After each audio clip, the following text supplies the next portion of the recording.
ఇప్పుడు ఈ ఎన్కౌంటర్ జరిగే ముందుకు మనకు న్యూస్లో చూసినాం కదన్న. మనకు ఒకటి అవును. ఏంటంటే ఛత్తీస్గఢ్ హోమ్ మినిస్టర్ కూడా పోయి వాళ్ళ అమ్మకి ప్లేట్ కడిగి అన్నం పెట్టాడు అన్నం కదన్న. పెట్టి అవును. అయితే అన్నం పెట్టి కడుపు కోత కోసిరన్న వీళ్ళు బీజేపీ వాళ్ళు. హ్మ్. ఇప్పుడు ఎవరైనా మనిషి మనిషి అన్న, తల్లి తల్లే. ఇప్పుడు మనము హిడ్మ వాళ్ళ తల్లిని మనం వీడియోలో చూసామన్న. ఆమెకి ఏమైనా ఒక్క బట్ట ఒక్క చీర తప్ప ఆమెకి ఏమైనా నగలు ఉన్నాయా, లేకపోతే ఆమె మెడలో ఏమైనా వస్తువులు ఉన్నాయా, వాళ్ళ ఇంటి పరిస్థితి ఏంది, వాళ్ళ చిన్న గుడిసె, అవును. దేని గురించి పోరాటం చేసిన హిడ్మ? అవును.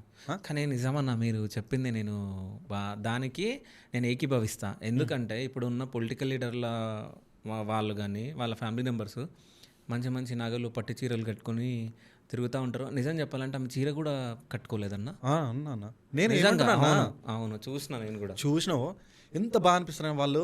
అంటే ఆదివాసులు ఏడుస్తుంటే ఎంత ఎవరికైనా బాగా అనిపిస్తుంది అన్న.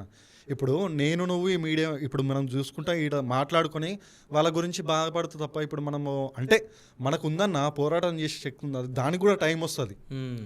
ఏదన్నా ఒక రూపంలో వస్తుంది అన్న టైం. ఇప్పుడు అన్న నువ్వు సోషల్ మీడియాలో నీకు సాయశక్తిలో నువ్వు ప్రజల ప్రాబ్లమ్స్ నువ్వు పోరాడుతున్నావు. హ్మ్. పబ్లిక్కి వెళ్ళి నీదో నీ అంటే మనిషి నాది కూడా వీళ్ళకి కొంత ఉండాలి, నేను కూడా ఒక పోరాటం అంటే నువ్వు ఒక మీడియాతో చేస్తున్నావు నువ్వు పోరాటం. అవును.